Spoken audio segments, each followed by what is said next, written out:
Hi, I'm Scott Elkins, CEO of Zeus Fire and Security, and I'm excited you're tuning in today.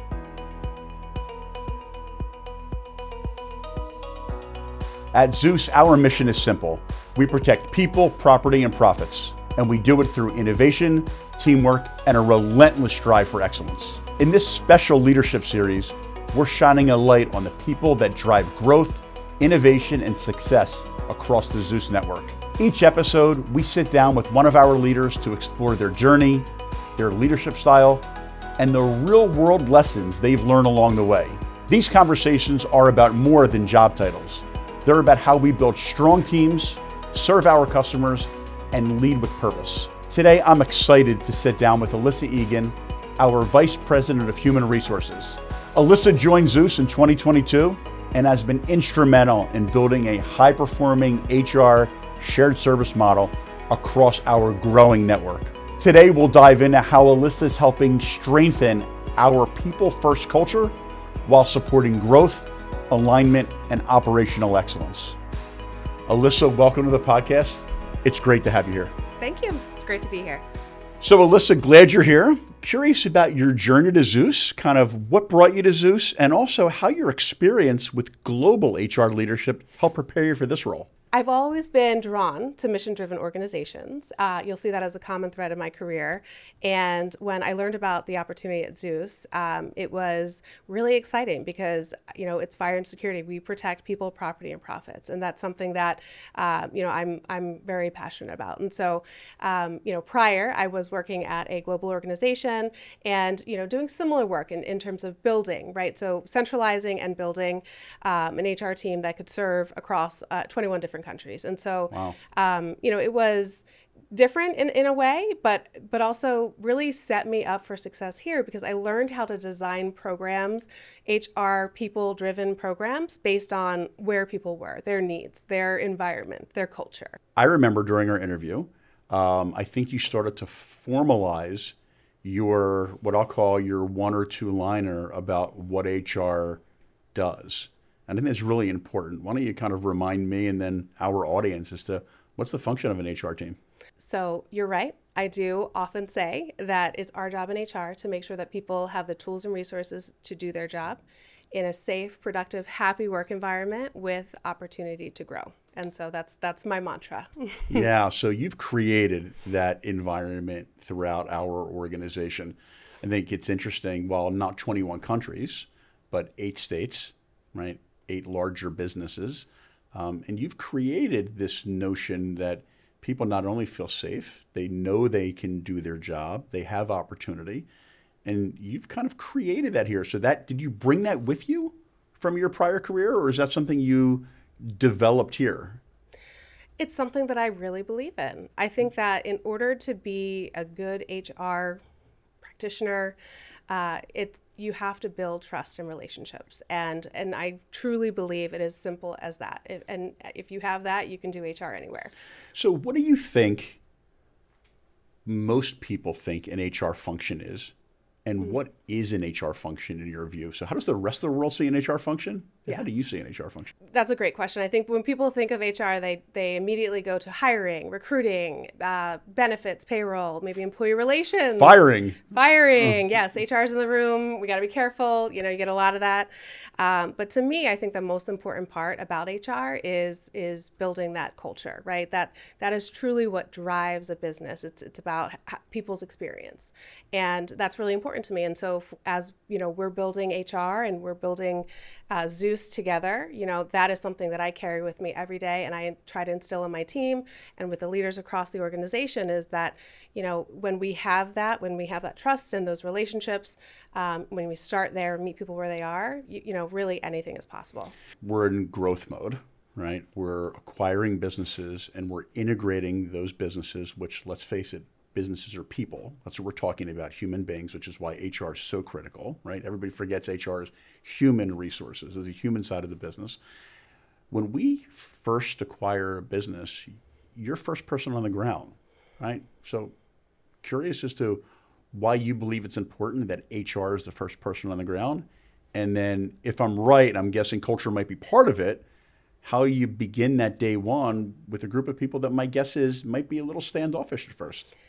Yeah, honestly, that is probably one of my favorite things about what I do is that day one experience. It is, for me, extremely exciting. I have to really hold myself back because I want to jump up and down. I'm excited to welcome them. I am thrilled at the opportunity that I see that lays right in front of them. But it's also it's their experience, and a lot of people wake up that day and they don't necessarily know what's coming, and it might feel a bit uncomfortable, right? Like it's a bit of Yeah. a shock. So we have to give them some time, right, to get through that. But I show up with that in mind, just listening and watching and observing. I want to give them as much information as I can to, try to kind of settle the nerves a bit, and just really, put myself out there to get to know them, right? And because it's important that they understand that there's a door open, right? If you give them that space, that time, and respect to absorb, right, the information,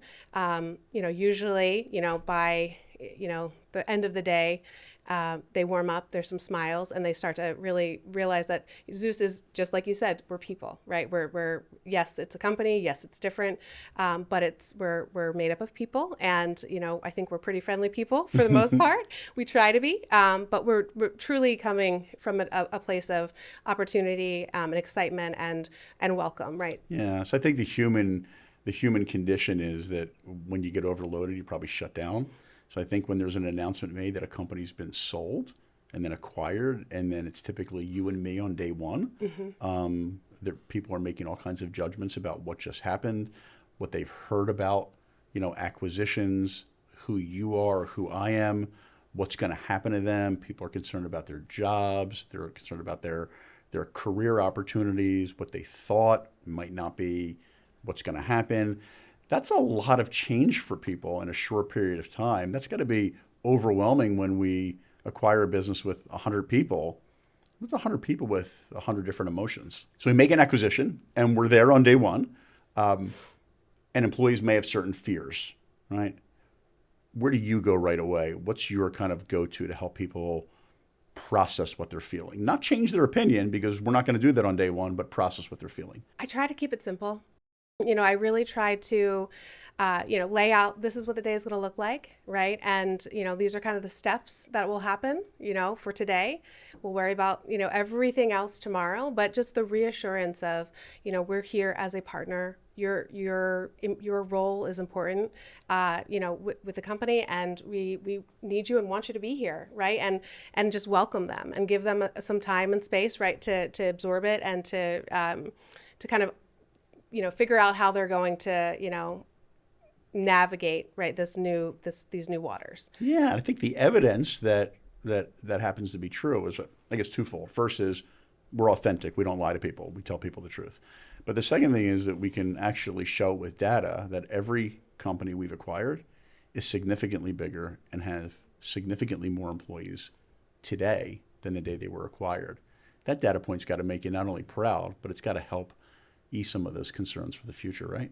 Absolutely. And there's a lot of work that goes into, prior to day one, right? So the relationships with the prior owners or the sellers, right? There's a lot of conversations, a lot of information shared, a lot of, relationships built. So, going in, I sort of have an understanding, right, of where people may be worried or maybe where they might have questions, right? Their benefits. This is all really important things to people, Sure. right? I mean, they have their doctors or they have their way of doing things, whatever it might be. And so, again, it's about meeting them where they are. And every acquisition's different, right? Whether it's, one person, 20 people, 100 people, right? We've been through a lot of that together, and I think you learn along the way, and you just there you don't push too much, and you just keep that door open. And I think over time, people really they realize that we are who we say we are. To your point, we show up, we're authentic, and our door is open if you do have questions. At Zeus, we run a shared service model, as you know, where our leadership team helps run shared services across each hub. How does the HR shared service model help the current leaders in the business support the HR function within their own company? Shared service model is really just simply put centralizing these functions so that they're consistent and scalable across the organization. And so the way that this serves our hub leaders and our employees is, we have the same systems and same process for HR related matters, right? So that looks like our benefit programs are uniform. Our payroll system, right, is the same across the hubs.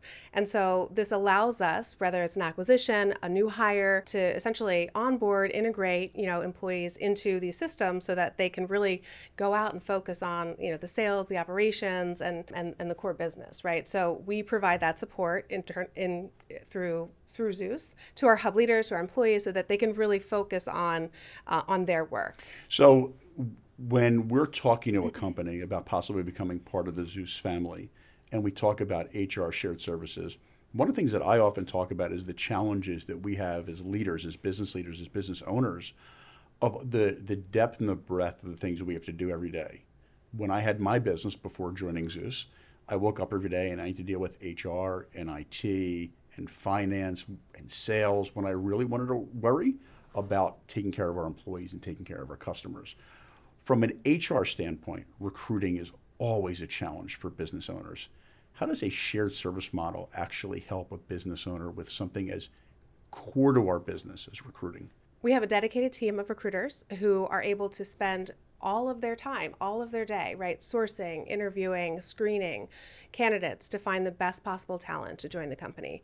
And, over time, it took a little while to build, but now, 3 years in, we have an amazing recruiting team that is able to very, very fast, very quickly find the right people. And so that allows the hub leaders to then go and do all of the other work that they need to do. It is a full-time job for sure, and it takes time to really understand the values, the culture. And so when you have someone internally that can do that versus working with an external agency or just here and then going on to Indeed and trying to find the right person. The way most of us did it before. Right. Mm-hmm. You have a dedicated team that truly understands what we're trying to do, what it's going to take to get there, and the culture. And so they're screening with that in mind. And so you have, an extension of a hub leader, right, as part of the Zeus team, our recruiting team, that is able to go and do that and spend that time and then, send over the candidates to the hub leader. I remember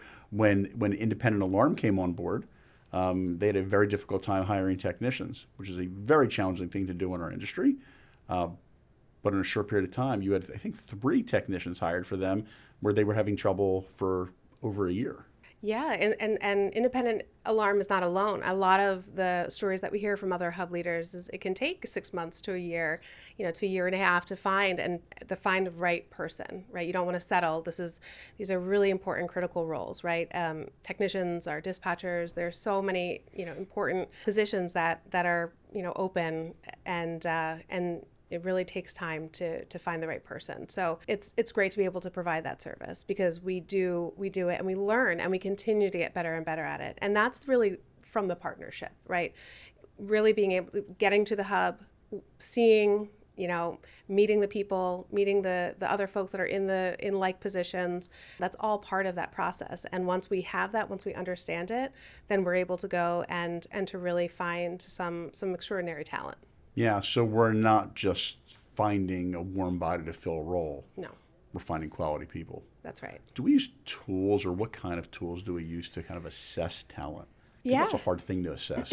Everybody's on their best behavior during an interview. How do we assess talent? So we use several tools. From a sourcing perspective, we have a tool that essentially scrapes the internet, and it just allows us to reach out to more candidates, have a bigger pool, to source and screen through. So that's one that we've implemented recently that's been very successful. And then when it comes to screening, we've recently implemented Predictive Index, PI, which is a psychometric assessment that essentially, it's a personality assessment. It's a fancy way of saying personality assessment, but it's a tremendous tool because it allows us to build profiles of, for each role that we're hiring for, and essentially determine what kind of traits, behaviors that we're looking for.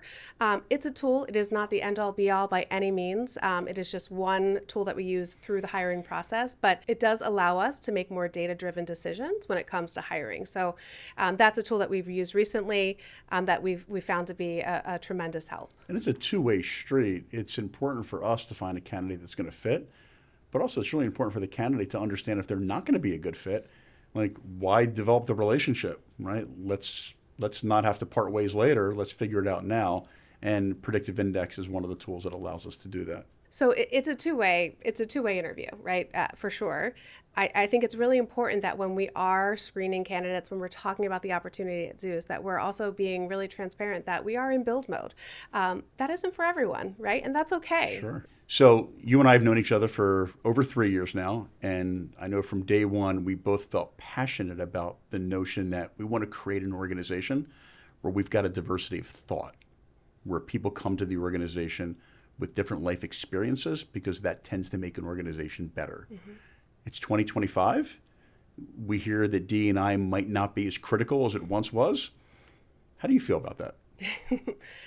I think, and you know how I feel, I think diversity, it drives innovation, and that is everything. Regardless of what you hear, diversity remains as important as ever and will always be, a critical part of a successful business. When you bring people with different experiences, different values, or different perceptions, ideas, it just allows us to innovate. It allows us to solve problems in a better way that works for our customers. Yeah, I think people get stuck pretty quickly on diversity being racial, gender, financial, educational, when we're really talking about what people can bring to the table in terms of thought leadership. That's right. Their ability to integrate with our team and add value. Mm-hmm. And if everybody has the exact same life experience, there's not going to be a lot of diversity of thought in that group. No, and here we say all the time, best idea wins. And I think that's one way that diversity shows up, is that, we certainly do things and we try our best to make it be the best possible thing to do, whatever it might be. Mm-hmm. But at the end of the day, there's so many different ways to do things, right? And for HR, you could do your performance reviews a million different ways, right? Mm-hmm. But it's about what works for our people. And so when you have a diverse group of people who are part of that decision-making process, part of how we build, then our programs work for our people. Yeah, so let's talk about one of the most critical aspects of diversity, in my opinion, which is that almost 9% of our entire workforce are veterans, mm-hmm. right? That's a diverse group that brings an incredibly unique perspective and amazing talents to our team. Tell me about that. They're deeply aligned to our mission to protect people, property, and profits. That alone aligns right in the work that we do, and they bring their experience, right? That's leadership. They bring being process driven and structured. They bring their ideas, right, to the work that we're doing to better serve our customers, to better protect people, property, and profits. And so that's a group of individuals that certainly bring right that diverse thought, and it shows up in a lot of different ways beyond our veterans, but in any walk of life, but specifically there with that alignment to our mission. Just over 3 years in, started out with 3 companies, about 175 employees, I think it was. Today we're approaching 800 employees. That's a huge change in 3 years, and it's going to be even bigger in the future. What excites you most about the future of Zeus? I'm incredibly proud of how far we've come. We've put a lot of work into laying the foundation, our systems, our process, streamlining, some of those functions that we talked about in HR. And it's incredible to see how far we've come. And it still feels like we're just getting started. Yeah. And so that's really exciting. There's still so much work ahead. I have a incredible team beside me, our leadership team, our HR team, all of our employees who work very hard every day, right, to continue building. And I'm really excited to start seeing all of that come together. Our new training programs, the operational efficiencies that all of the initiatives across the organization. It's really exciting to see the pieces start to fall into place. And I know a year, 2 years from now, it's going to be even better. And that's really exciting. Yeah, and I think we both agree that the years go by very quickly here. We've got a lot to do, so that year or 2 years from now is going to happen in a blink of an eye, and I'm excited too. And I'm thrilled that you're part of our team. I'm thrilled that you're leading our HR function. I know all of our 800 employees are thrilled that you're leading our HR function, and look forward to doing this again. It's a great podcast. Thanks so much for participating, and look forward to having you back. Thank you. Alyssa, thank you for sharing your story and insights with us today. From building scalable systems to driving culture and engagement, your leadership is shaping the future of Zeus in powerful ways. At Zeus, we know that protecting people, property, and profits takes more than great products. It takes great leaders like Alyssa helping us move the business forward each and every day. If you enjoyed this episode, be sure to subscribe, like, and share it with your team, and tune in for more conversations with the leaders shaping the future of Zeus Fire and Security. I'm Scott Elkins. Thank you for listening. And remember, at Zeus, we're better when we're together.